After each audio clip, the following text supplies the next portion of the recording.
우리가 지금 우리에게 있는 것 중에 단 한 가지를 우리에게 지키라고 질문을 받는다면 우리 성도님들께서는 무엇을 지키시겠습니까? 한 가지를 꼽기 너무 어렵지 않습니까? 나에게 있는 가족과 그리고 귀한 자녀들과 나의 또 직업과 나의 재능과 여러 가지 나의 또 평판과 지위, 우리는 정말 하나님께서 주신 것이 너무나도 많은 하나님의 은혜를 받은 자들입니다. 그러나 우리 하나님께서는 정말 우리가 이 시대에 몸부림치면서 무엇을 지키기를 원하실까요? 오늘 창세기 38장에 등장하는 이 다말이 바로 이 질문에 대한 답을 우리에게 보여줍니다. 다말은 아무것도 가지지 못한 여자였고 모든 것을 잃어버린 여자였습니다. 다말이 지키고자 했던 것은 무엇이었을까요? 다말은 자신의 평생에 걸쳐서 바로 하나님에 대한 믿음을 지키려고 했습니다. 그리고 언약을 이루시는 하나님에 대한 신실함이었습니다. 이렇게 창세기 38장, 오늘 우리가 읽은 이 본문의 주인공은 유다와 다말입니다. 창세기 37장부터 50장까지는 요셉을 중심으로 이야기가 전개되는데요. 그런데 갑자기 왜 유다와 다말의 이야기가 이렇게 펼쳐지고 있을까요? 우리가 지난 시간에도 살펴보았듯이 유다와 다말의 사건에 하나님께서 관심을 기울이는 것은 이 두 사람의 사건이 하나님의 구원 역사 속에서 아주 중요한 위치를 차지하기 때문입니다.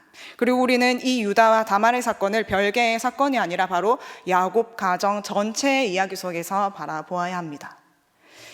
창세기 37장 2절 말씀에 보면 이렇게 야곱의 족보, 그러니까 야곱 가정의 믿음의 내력과 그리고 그들의 죄의 실상이 기록되어 있는 것이 이렇게 시작되고 있는 것을 볼 수 있습니다. 2절 말씀에 야곱의 족보는 이러하니라 라는 이 진술로부터 이렇게 요셉을 중심으로 야곱 가정에서 어떠한 일들이 일어나고 있는지를 50장까지 보여줍니다. 이렇게 야곱의 족보는 바로 창세기의 마지막 족보라고 할 수 있습니다. 이 족보는 그냥 이름들을 나열한 것이 아니라 바로 야곱 가정에 일어나는 수많은 일들, 그들이 하나님에 대한 믿음을 지키는지, 하나님에 대한 믿음을 저버리고 어떠한 죄를 저지르는지, 그런 모든 것을 낱낱이 드러내고 있는 것이 바로 창세기의 족보입니다. 아브라함과 이삭의 후손들, 이 야곱의 후손들은 가나안 땅에서 정말로 신실한 믿음을 나타내면서 그들의 폐역한 문화에 대적하여서 구별됨을 드러내야 할 사명을 받은 자들이었습니다. 그러나 이들의 모습은 어떻습니까? 우리가 지난주에 살펴보았듯이 이들의 모습은 동생 요셉에 대한 시기와 질투로 불타서 음모를 꾸미고 그리고 죄를 은폐하며 아버지를 속이는 그러한 폐역한 죄를 저질렀습니다. 창세기 37장과 38장은 이렇게 언약의 가정 안에서 일어나는 끔찍한 죄의 실상을 우리에게 고발하고 있습니다. 이들이 맺은 죄의 열매는 이렇게 야곱 가정 안에서 죽음의 그 냄새와 부패한 그러한 냄새를 풍기면서 우리에게 도대체 이들 가정 안에 소망이 있는가? 우리는 이러한 의문을 품게 됩니다. 오늘 본문도 마찬가지입니다. 유다와 다말의 사건을 통하여서 우리는 도대체 이들에게서 어떠한 소망을 찾아야 하는가라고 질문하게 됩니다. 하나님께서는 그럼에도 불구하고 오늘 이 말씀을 통하여서 하나님께서 어떻게 하나님의 그 언약의 계보를 이어가시는지, 이들을 어떻게 믿음의 사람으로 세워가는지 우리는 살펴보아야만 합니다. 그리고 또한 이 말씀이 바로 오늘 이 자리에 있는 우리에게 주신 하나님의 말씀이라는 것을 우리는 기억해야만 합니다. 그리고 하나님께서는 바로 이 창세기에서 일어나는 유다와 다말의 이 사건이 바로 오실 예수님에 대한 예비의 그 사건이라는 것을 우리는 알 수 있습니다.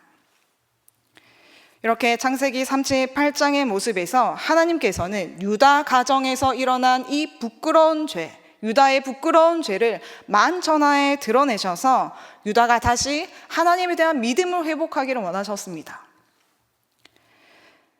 이렇게 하나님께서 일으키시는 회개의 역사와 구원의 역사, 이 역사의 중심에는 유다 혼자 있었던 것이 아니라 바로 유다의 죄를 드러내기 위하여서 하나님이 택하셨던 믿음의 여인 다말이 있습니다. 이 한 여인 다말, 이 여인은 어떠한 삶을 살며 우리에게 어떠한 믿음을 보여주고 있을까요? 우리가 지난주에 살펴보았는데요. 1절부터 11절까지는 이 유다 가문의 비극적인 사건을 보여줍니다. 그 사건은 무엇이었습니까? 유다가 가나안 여자를 아내로 맞이하여서 아들을 낳습니다. 그런데 첫째 아들 엘이 먼저 죽게 됩니다. 젊은 나이에 이제 목숨을 잃고 이제 그가 목숨을 잃은 그 이유에 대해서 분명하게 밝히고 있지 않지만 하나님께서는 그를 심판하셨다라고 악행으로 인하여서 그를 죽이셨다라고 기록되어 있고, 또 둘째 아들 오난이 또한 형의 그 죽음에 이어서 다말과 결혼하여서 자녀를 낳아야 했지만 그도 마찬가지로 하나님의 심판을 받습니다. 똑같이 죽임을 당하게 됩니다. 오난은 다말과 결혼하여서 자녀를 낳아야 할 그런 계대 결혼에 책임이 있었습니다.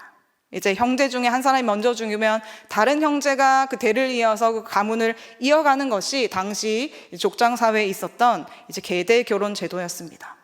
그러나 오난은 하나님 앞에서 그리고 다말 앞에서 불의한 모습으로 그 책임을 져버렸습니다. 그리고 이 책임 단순히 한 가문에 있어서 책임을 져버리는 것이 아니었습니다. 그것은 바로 하나님께서 이 아브라함 가정에 주신, 아브라함 언약에 따라서 살아야 할 이 야곱 가정에 주신 그 책임을 져버린 것이었습니다. 바로 하나님에 대한 불의였다는 것입니다.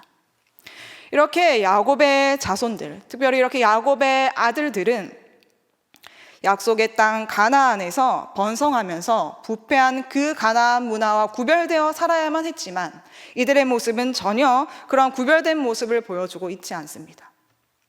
이렇게 유다의 아들 엘과 오난, 이들의 심판받은 모습은 바로 그 뒤에 믿음 없는 유다가 있었음을 보여주고 있습니다. 유다는 그 누구보다도 언약의 가문에서 믿음의 족장으로서 신실한 아내를 맞이하여서 믿음을 전수해야 할 책임이 있었지만 이 유다는 가나안 여자를 아내로 맞이했고, 그리고 오늘 본문에 나와 있듯이 아둘람에서 살면서 가나안 사람, 이방 사람 히라라는 친구와 어울려 지내면서 가나안의 그 음란하고 타락한 문화 속에서 살았습니다.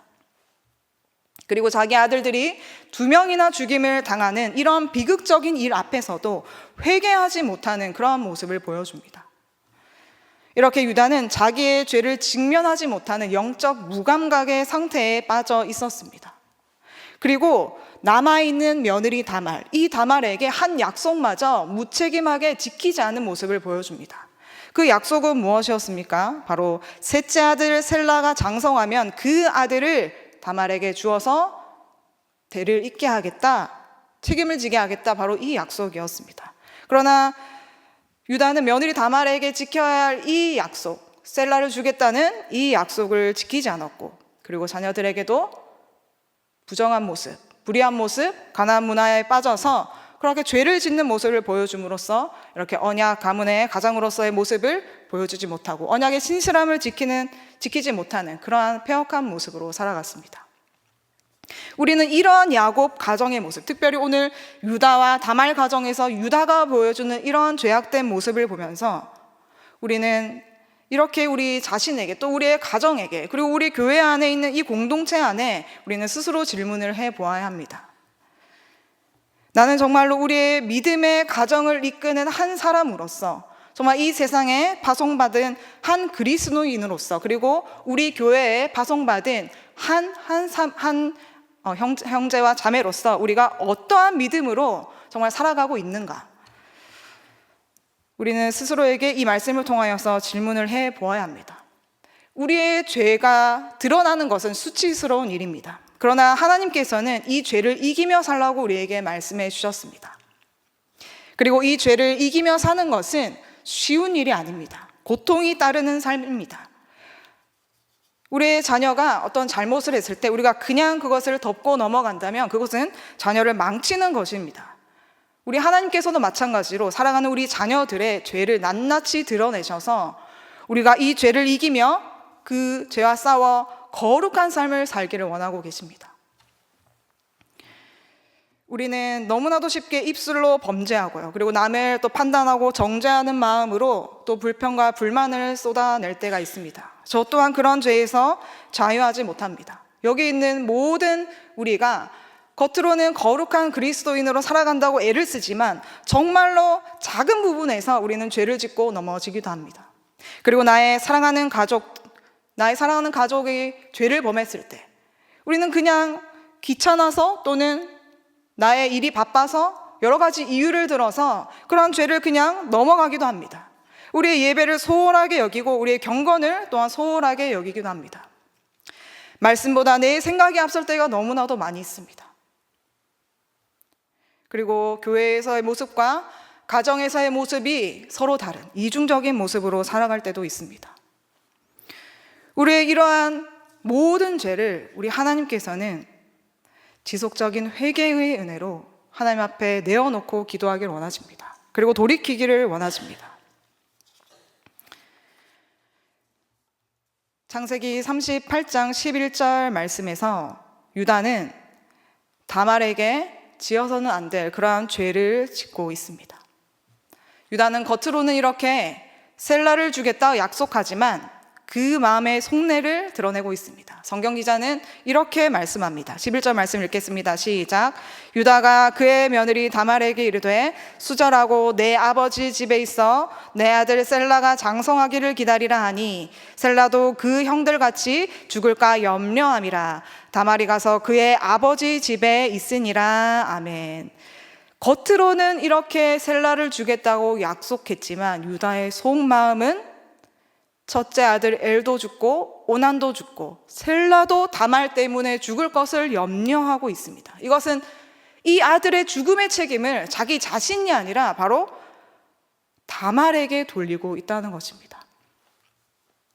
다말은 이러한 유다의 속마음은 꿈에도 모른 채 시아버지 유다에게서 소식이 올 때까지 기다리고 또 기다립니다. 그러다 어느 날 한 소식이 들려옵니다. 시아버지 유다가 이제 양털 깎는 기간을 맞이하여서 딥나에 온다는 소식이었습니다. 12절과 13절 말씀을 눈으로 보시면 유다는 이때 자기 아내마저 이제 죽음으로 잃고 슬픔의 시간을 보낸 후에 이제 유다는 양털 깎는 기간을 맞이하여서 딥나로 갑니다. 이 말씀은 유다가 아주 그 당시에 유력한 목축업으로 성공한 부자였다는 것을 말씀합니다. 이 양털 깎기는 그냥 단순히 그냥 노동이 아니라요. 늦은 봄에 있었던 이 유목하는 사람들의 축제였습니다. 그러니까 1년 동안 양털이 많이 자라면 이 양털을 깎아서 그 양털을 팔아서 큰 소득을 올릴 수 있는 그러한 시기였습니다. 그래서 이때에는 이제 동네 유지들, 지금으로 유지겠지만 이 당시에 이제 목축업자는 마치 이제 수확의 때와 같이 그 양털을 깎는 기간에 잔치를 베풀고 포도주를 마시면서 방탕한 그러한 축제를 벌였습니다. 바로 이때 이제 유다가 딥나에 있는 자기 양떼들을 깎는 그 사람들을 돌보고 돌아보기 위해서 바로 딥나에 왔다는 것입니다. 그래서 다말은 이 소식을 듣고 아주 중대한 결심을 하게 됩니다. 14절 말씀에 보시면 다말이 그저 아버지 집에 조용하게 머물러 있다가 이제는 다말이 어떤 행동을 개시하기 시작합니다. 14절 말씀에 과부의 옷을 벗고 그리고 너울로 얼굴을 가리고 그리고 몸을 이렇게 향으로 휩싸고 그리고 딥나 길 곁 에나임 문에 앉았다라고 되어 있습니다. 이 에나임 문이라는 것은 두 개의 셈이라는 뜻인데요. 이렇게 골목의 입구에 세워져 있던 큰 문이었습니다. 그러니까 딥나로 들어가기 위하여서 누구나 그 에나임 문을 이제 지나가야 했던 것이죠. 그래서 여기는 그냥 이제 사람들이 통행하는 그런 통로가 되기도 했지만 이곳에서 바로 가나안의 그러한 장녀들이 호객행위를 하기 위해서 밤에 이렇게 나그네들에게 호객행위를 하기 위해 앉아있던 그러한 곳이었습니다. 그만큼 가나안 문화에서는 이러한 성적인 타락이 만연했던 곳이었습니다. 바로 유다는 아무 꺼리낌 없이 바로 이렇게 에나임 문 곁을 지나가면서 앉아있는 한 여인에게 이제 접근하게 됩니다. 그리고는 그 여인에게 염소 새끼를 주겠다고 약속하면서 나로 내게 들어가게 하라라고 이야기합니다. 유다는 이때 영적으로 완전히 무감각한 상태로 물론 이제 포도주를 마시고 그 축제에 취하여서 이제 제대로 된 분별력이 없는 상태였기도 했지만 유다는 자기 며느리인 줄 전혀 깨닫지 못했다는 이 말씀 가운데에서 얼마나 그가 영적으로 무지하고 무감각했다는 것을 우리에게 보여주는 것이 바로 이 말씀입니다. 유다는 이때 바로 철저히 자기 정욕대로 행동하는 모습을 보여주고 있습니다. 그래서 유다가 이렇게 자기의 정욕대로 그 여인에게 찾아가서 염소 새끼를 약속하고 이제 하룻밤에 그 화대로서 그 염소 새끼를 약속한 것이죠. 그러자 이제 다말이 그 말을 듣고 유다에게 이렇게 요구합니다. 17절 말씀 보실까요? 17절 말씀에 유다가 이르되 내가 내 떼에서 염소 새끼를 주리라. 그가 이르되 당신이 그것 줄 때까지 담보물을 주겠느냐. 다말은 이제 유다에게 담보물을 요구합니다. 그러니까 지금 당장 염소 새끼가 없기 때문에 내가 그것을 받을 때까지 당신의 어떤 물건을 제가 가지고 있겠습니다. 그러고 나서 당신이 염소 새끼를 주면 다시 담보물을 돌려주겠습니다. 이런 거래를 한 것이죠. 다말은 실제로 그 염소 새끼에 관심이 있었을까요? 아니었습니다. 다말이 관심이 있었던 것은 바로 유다가 가지고 있던 그 담보물이었습니다. 그것은 이후에 자신의 그 일이 모든 것이 계획이 드러났을 때 꼭 필요한 물건이었습니다. 이 담보물은 어떤 역할을 했을까요? 도장과 끈과 그리고 지팡이. 18절 말씀에 이렇게 기록되어 있는데요. 무슨 담보물을 내게 주랴? 그래서 유다가 이르되 그 끈과 당신의 도장과 끈과 당신의 손에 있는 지팡이로 하라라고 이렇게 기록되어 있습니다. 이 지팡이와 도장이라는 것은 당시에 신분증과 그리고 신용카드에 해당하는 것이었습니다. 유다는 당시에 아주 부유한 이제 목축업자였기 때문에, 족장이었기 때문에 이렇게 자신의 신분을 이제 드러낼 수 있는 그 물건이 필요했습니다. 그래서 고대 사회에서는 이렇게 도장과 지팡이를 맡기고 물건을 사기도 하고 거래하기도 하고 이렇게 신용카드처럼 쓰기도 했습니다. 그리고 그 도장을 찍으면 이제 누구인지 당연히 알아볼 수 있었겠죠. 이렇게 끈으로 이제 도장을 목에 걸고 다녔는데요. 이러한 신분증, 이 신용카드를 바로 다말이 요구했다는 것입니다. 그래서 이 일이 있고 난 후에 20절에 보시면 유다는 이제 그날 밤이 지나고 그 약속했던 염소를 주기 위하여서 친구 히라를 보냅니다. 히라를 보내서 어제 그 여자를 한번 찾아봐라. 에나임 문 곁에 있던 그 창녀를 찾아봐라. 이렇게 이야기합니다. 그러나 그 친구 히라는 그 여자를 찾지 못하고 돌아오게 됩니다. 당연히 그 에나임 문 곁에 있던 그 여자는 창녀가 아니었고 다말이었기 때문이죠. 다말은 바로 그 일이 있은 후에 과부의 옷을 입고 다시 돌아갔습니다. 이렇게 23절 말씀에 보면 이제 유다는 자기의 신분증을 찾으러 이제 애를 썼지만 찾지 못하고, 그리고 찾지 못했던 그 이유가 혹시라도 이것이 사람들에게 밝혀져서 자기가 부끄러움을 당할까 걱정했다라고 이야기합니다. 유다는 이렇게 아주 자기의 보이는, 눈에 보이는 그러한 평판을 중요시하는 사람이었습니다. 그럼에도 또 동시에 자기의 정욕을 따르는 그런 이중적인 사람이었습니다. 이렇게 유다의 며느리 다말은 왜 이런 선택을 했을까요? 다말은 가나안 여인으로서 남편을 잃고 또 그 형제 오난에게서도 배신을 당하고 또 시아버지 유다에게서도 속임을 당하지만 다말은 유다의 가문을 떠나지가 않습니다. 당시 과부는 여러 가지 선택의 여지가 있었습니다. 남편이 죽었을 경우에 다른 형제와 결혼하거나 그것이 안 되면 이제 그 가문을 떠나서 다른 사람과 재혼할 수 있는 그러한 권리가 있었습니다. 또는 스스로 혼자 살 그런 권리도 있었습니다. 그래서 유다의 집안에 머무를 그런 의무와 책임은 없었습니다. 그러나 다말은 끝까지 유다의 가문을 떠나지 않고 끝까지 유다의 가문의 그 후손을 이어가기 위하여서 바로 시아버지 유다로 말미암아 내가 자손을 낳으리라 이렇게 계획을 세웠던 것입니다. 그러니까 바로 이것은 유다를 통해서 하나님의 언약의 계보가 이어져야 하는데 유다가 실패하자 우리 하나님께서는 바로 이 다말을 사용하셔서 다말이 그 믿음의 행동으로 하나님께서는 자손을 주시기를 원하셨던 것입니다. 가나안 원주민이었던 다말, 이방인이었던 이 다말이 이렇게 하나님의 언약의 계보 안에서 믿음을 따르면서 언약 가족의 후손을 이어가고자 한 이 모습은 이후에 성경에서 나오는 룻의 모범이 되기도 했습니다. 룻기에 보면 이렇게 기록하고 있습니다. 룻기 4장 12절 말씀 함께 읽겠습니다. 시작. 여호와께서 이 젊은 여자로 말미암아 내게 상속자를 주사 내 집이 다말이 유다에게 낳아준 베레스의 집과 같게 하시기를 원하노라 하니라. 아멘. 룻이 보아스와 결혼할 때 베들레헴의 백성들과 장로들은 이 소식을 듣고 룻에게 이렇게 축복합니다. 너의 집이 다말이 유다에게 낳아준 베레스의 가정과 됐기를 원하노라. 이렇게 하면서 다말은 후대의 믿음의 여인으로 기록된 것을 우리는 볼 수 있습니다. 그리스도의 족보에 기록된 5명의 여인, 그 중에 첫 번째 여인이 누구였습니까? 바로 다말이라는 것입니다.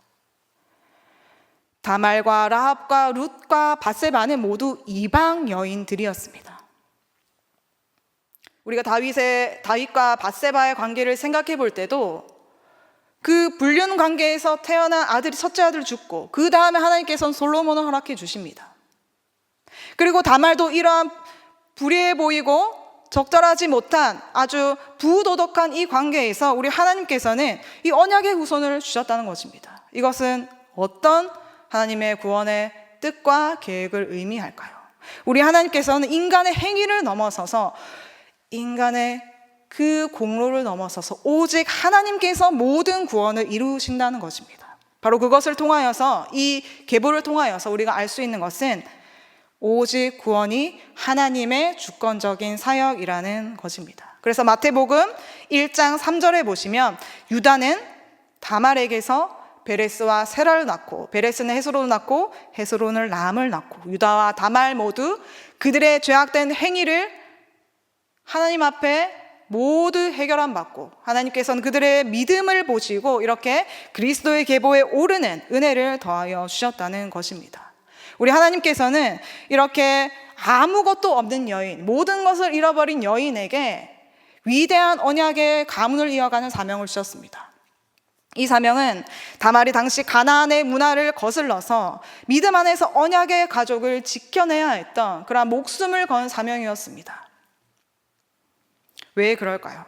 다말이 유다를 속인 일이 드러났을 때 다말은 당장에 즉결 처형당할 수 있는 그러한 상황이 있었습니다. 이후에 우리 읽지는 않았지만 이제 네 며느리 다말이 음행하여서 임신하였느니라 이 소식을 유다가 듣고 당장 그를 끌어내서 죽이려고 했죠. 다말을. 그러나 다말이 그때 제시한 것은 무엇이었습니까?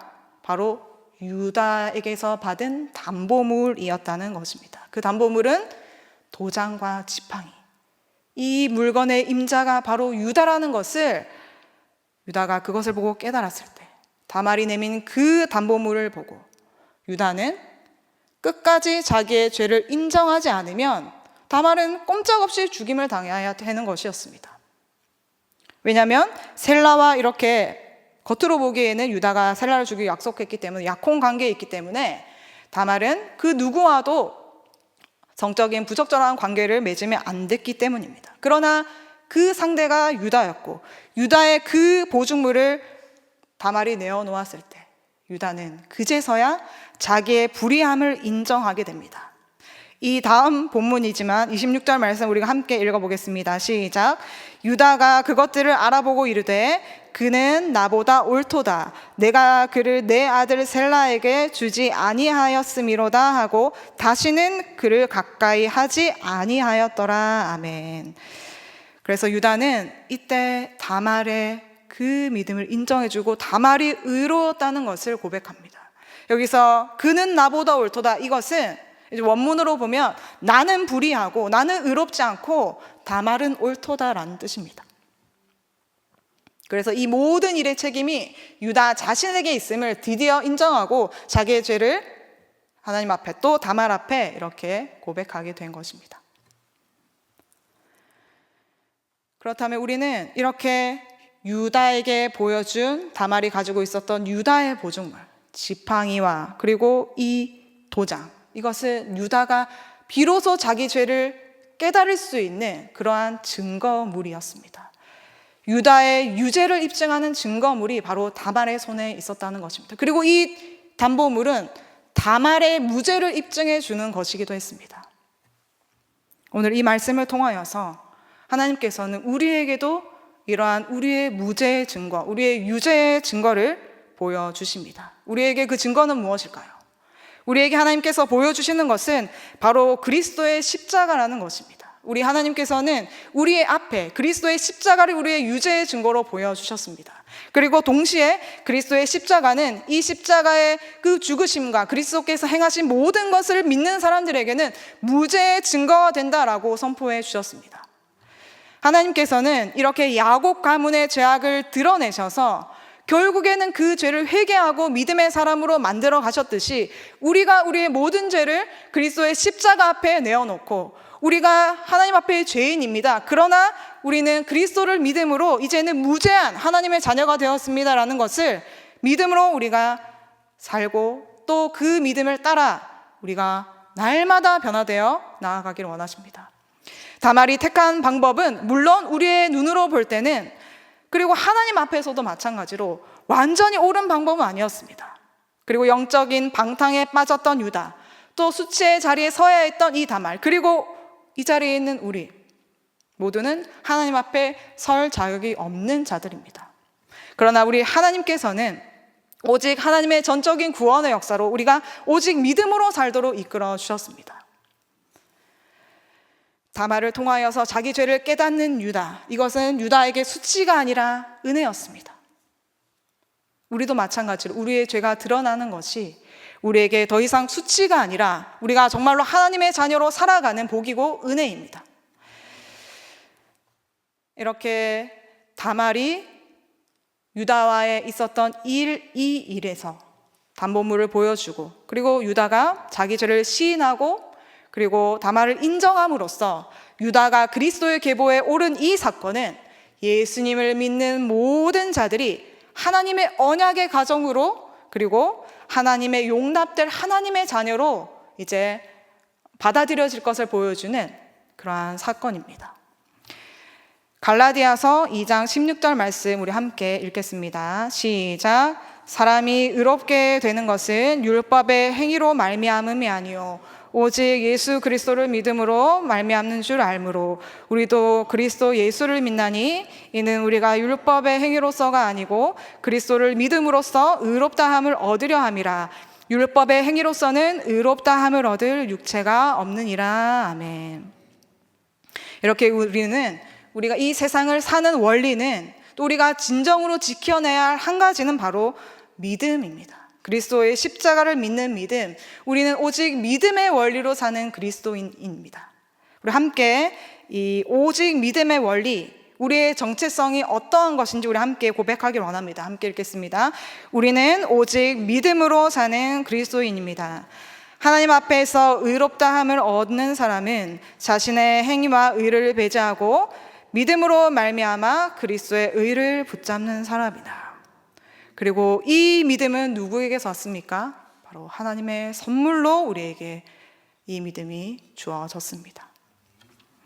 우리는 이렇게 오늘도 그리스도의 의를 붙잡음으로 믿음에 합당한 삶을 살아가기를 이 말씀을 통해서 도전받습니다. 그러나 하나님께서는 우리가 정말 믿음으로 의롭다함을 얻은 이 삶에 정말 머물러 있기만을 원하진 않으십니다. 우리가 더 믿음의 열매를 맺어가기를 원하십니다. 그래서 우리 하나님께서는 예수님의 십자가를 매일매일 바라보면서 우리가 정말로 이 믿음이 하나님 앞에서 옳은 믿음인가, 하나님께서 인정하는 믿음인가 돌아보라고 이야기하십니다. 그 말씀 고린도후서 13장 5절 말씀 우리가 함께 읽겠습니다. 시작. 너희는 믿음 안에 있는가? 너희 자신을 시험하고 너희 자신을 확증하라. 예수 그리스도께서 너희 안에 계신 줄을 너희가 스스로 알지 못하느냐? 그렇지 않으면 너희는 버림받은 자니라. 아멘. 우리는 우리의 아름답지 못한 죄의 기록들이 있습니다. 누구나 그 죄의 기록들을 감추고 싶어 합니다. 그리고 우리가 가진 것을 지키고 싶어 합니다. 그러나 우리 하나님께서는 우리의 감추고 싶은 것을 드러내시고 우리가 지키고 싶은 것을 내려놓게 하십니다. 내 개인의 죄가 있을 것이고요. 나의 가정의 죄가 있고요. 그리고 우리 공동체에도 죄가 역시 있습니다. 그리고 이 나라 이 땅을 바라보면 정말로 하나님의 공의가 살아계신가 우리는 질문하게 됩니다. 우리나라는 이렇게 지금 엄청난 혼란에 빠져 있습니다.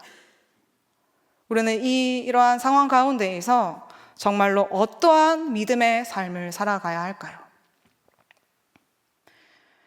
나 자신과 나의 가족, 나의 교회와 그리고 나의 안위만을 위하여 사는 것은 그리스도인의 삶이 아니라고 말씀합니다. 다말은 자신을 위하여서 살지 않았습니다. 하나님의 언약을 위하여서 자신의 목숨까지도 내어놓는 삶을 살았고, 그 다말을 믿음으로 의롭다 하신 우리 그리스도께서는 우리가 정말 지금도 이 불의와 불법이 성행하고 있는 이 시대 가운데에서 정말로 믿음에 합당한 그러한 열매, 회개를 하며 날마다 지속적인 그러한 거룩한 모습으로 살아가기를 원하십니다. 불법이 성행하고 많은 사람의 사랑이 식어지는 이때, 이 마지막 때의 징조 가운데 우리 하나님께서는 정말 의로우신 재판장이신 우리 예수님을 이 땅에 다시 오실 날을 계획하고 계십니다. 우리 예수님께서는 이 땅에 의로우신 재판장으로 오심을 약속해 주셨습니다. 그리고 우리에게 인자가 이 세상에서 믿음을 보겠느냐, 내가 곧 다시 와서 너희들 안에 있는 그 참된 믿음을 발견할 수 있겠느냐라고 우리에게 물어보십니다. 이제 말씀을 맺기를 원합니다. 오늘 말씀을 통하여서 정말 우리가 날마다 그리스도의 십자가 그 보혈을 의지하면서 우리 안에 있는 숨겨진 죄, 그리고 우리 가정 안에 있는 그 모든 죄악들을 낱낱이 하나님 앞에 고하며, 또 그것을 넘어서 우리 교회 공동체와 이 나라 가운데 정말 만연해 있는 그러한 깊은 죄의 뿌리들이 그리스도의 십자가 보혈로 다시 한번 깨끗하여지고, 날마다 지속적인 회개와 십자가 그리스도의 은혜로 우리가 새롭게 되는 은혜를 맛보기를 원합니다.